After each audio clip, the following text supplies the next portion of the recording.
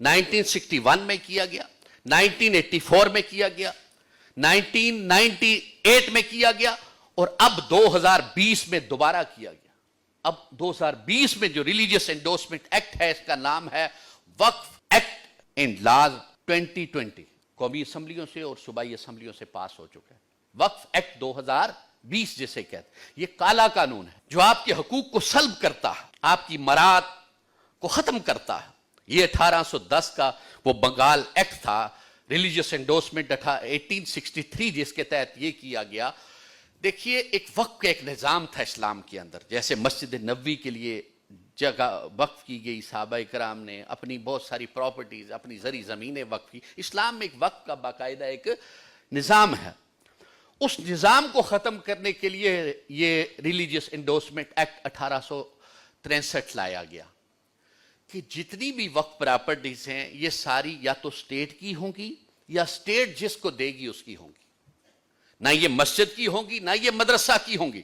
اس سے پہلے 1910 کے بنگال ایکٹ سے پہلے یہ جو مدرسہ ہوتا تھا اس سے متعلق منسلک ملحق وقف پراپرٹیز ہوتی تھی, جہاں سے آمدن آتی تھی. ادارہ خود کفیل ہوتا تھا, کسی سے بھیک نہیں مانگتا تھا, زکوٰۃ صدقہ خیرات نہیں مانگتا تھا, خود کفالت تھی اس کی. اسی طرح مسجد کے ساتھ پراپرٹی ہوتی تھی اور اسی طرح خانقاہوں کے ساتھ پراپرٹیز ہوا کرتی. اس کو ختم کر کے انگریز نے 1923 میں جو اسی کو انڈورسمنٹ ایکٹ 1863 جو بحال کیا, اس میں 1923 میں انگریز نے یہ کیا کہ اس ملک کے 200 اشرافیہ کے خاندانوں کو وقف پراپرٹیز تقسیم کر. یہ جو بڑے خاندان ہیں نا, جن کے نام آپ سنتے ہیں, جو جاگیردار ہیں, سرمایہ دار ہیں اس ملک کے, تو ان کو یہ زمینیں دے دی گئی. اور جو الاٹ ہوئی زمینیں پاکستان میں موجود ہے سارا ریکارڈ آپ نکال کے دیکھیں. انڈورسمنٹ ریلیجیس انڈورسمنٹ ایکٹ 1863 کے تحت کس خاندان کو کتنے ہزار ایکڑ زمین ملی, وہ لغاری ہوں, وہ مزاری ہوں, یہ سارے کے سارے خاندان جو امراء کے خاندان ہیں, یہ ریلیجیس انڈورسمنٹ ایکٹ 1863 کی زمینوں کے اوپر یہ امراء بنے, اس ملک جاگیردار بنے, سرمایہ دار بنے.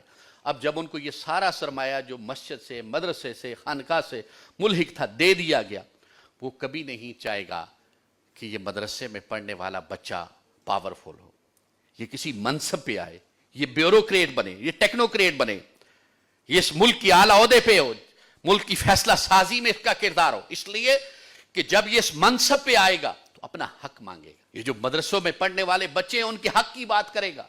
تو یہ اشرافیہ کبھی نہیں چاہتی کہ مدرسے سے نکلنے والا بچہ بیوروکریٹ بنے, ٹیکنوکریٹ بنے, سفارتکار بنے, آپ کے ملک کا فیصلہ ساز بنے. اور ایک طرف مولا نظام الدین سہالوی کے نظام تعلیم سے فارغ ہونے والا بچہ سکول سے لے کے یونیورسٹی تک جو تعلیم حاصل کرتا ہے, اس کی ساری سہولت گورنمنٹ دیتی ہے, بلڈنگ گورنمنٹ دیتی ہے, سارے کام گورنمنٹ کرتی ہے, کالجز کی, یونیورسٹیز کی گورنمنٹ باقاعدہ بجٹ رکھا ہے.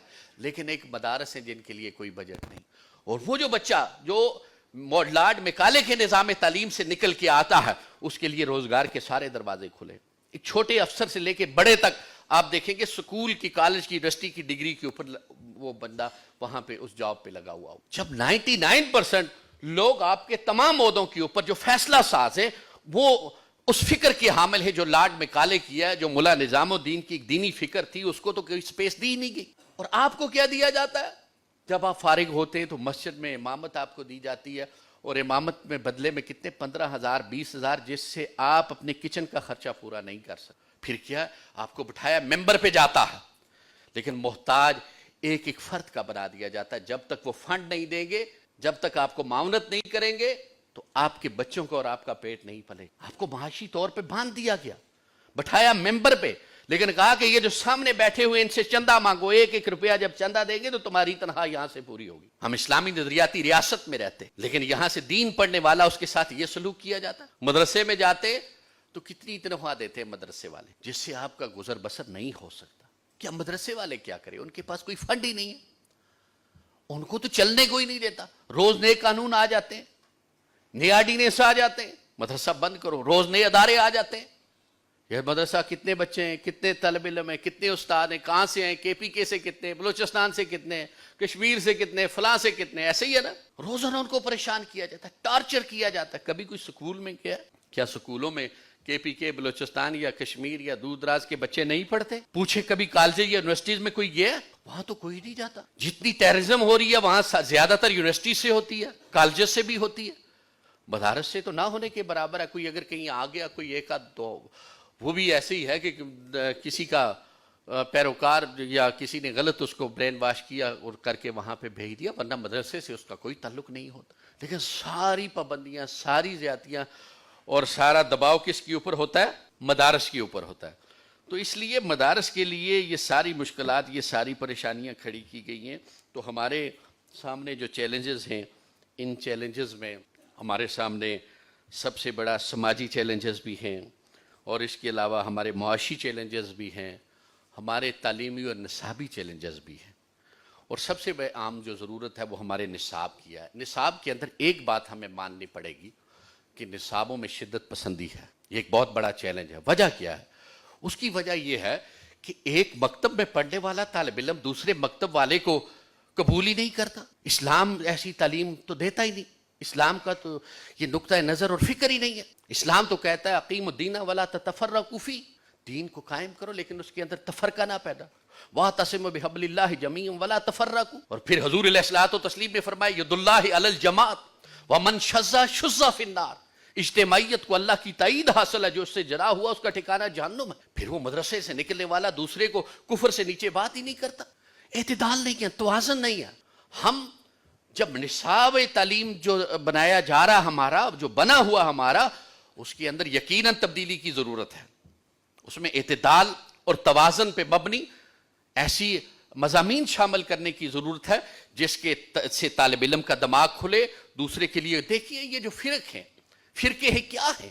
یہ فروعی ہے، اجتہادی ہے، ظنی ہے. ظن کی بنیاد پہ آپ دوسرے کو کافر بنا رہے ہیں. کس نے آپ کو حق دیا؟ قطعیت نہیں ہے اس میں. ظاہر ہے جس کے اندر اس کے معنی، مفہوم اور مطلب کے اندر اگر کوئی ابہام ہوتا ہے، کوئی ذرا برف کمی ہوتی ہے تو وہ ظن میں چلا جاتا ہے، اس پہ اجتہاد ہوتا ہے. تو ظاہر ہے جس کی 2-3 تعبیر تشریح کرتے ہیں آپ تو ظن ہے، اس کے اندر احتمال ہے جس کی بنیاد کے اوپر آپ کو اجتہاد کی ضرورت پڑی. جب وہ مسئلہ ہی اجتہادی اور ظنی بن گیا تو پھر کیسے آپ اس کو کفر اور اسلام کا مسئلہ بناتے ہیں؟ یہ دینی مدارس کے اندر ایسی سوچ اگر ہے تو عام لوگوں کا کیا حال ہوگا؟ ظن کی بنیاد پر کسی کو کافر بنا دیا جائے، اجتہاد کی بنیاد پہ کسی کو کافر بنا دیا جائے. دیکھیے کچھ چیزیں، احکامات، اس کے لیے تو دلیل قطعی چاہیے. ظن کی بنیاد پہ تو اس کا فیصلہ ہوتا ہی نہیں ہے. تو یہ وہ بنیادی چیزیں جو مدارس میں بھی پائی جاتی ہے. لیکن کیوں پائی جاتی ہے؟ ایک سازش کے ذریعے پائی جا رہی ہے. ہمارا دشمن بڑا مکار ہے تاکہ آپس میں لڑے اور وہ اپنے مذموم مقاصد میں کامیاب ہو جائے. ہمیں الجھا رہا ہے، ہماری جو اچیومنٹس ہیں، جو ہمارے ٹارگیٹس ہیں، ہمیں اس طرف جانے ہی نہیں دیتا. ہم نے اس ملک کے ہر عہدے کے اوپر آنا ہے. جب تک ہمارا بچہ بیوروکریسی کے ہر منصب پہ نہیں بیٹھے گا، ہمارا بچہ ٹیکنوکریٹ نہیں ہوگا، ہمارا مدرسے کا پڑھا ہوا بچہ اس ملک کا فیصلہ ساز نہیں ہوگا، یہ ملک اسلامی نظریاتی ملک نہیں بن سکتا. اس کے لیے اس بچے کو اپنے آپ کو تیار کرنا ہوگا. جو ہمارا عروج کا دور تھا پھر دوبارہ زندہ کرنا ہوگا.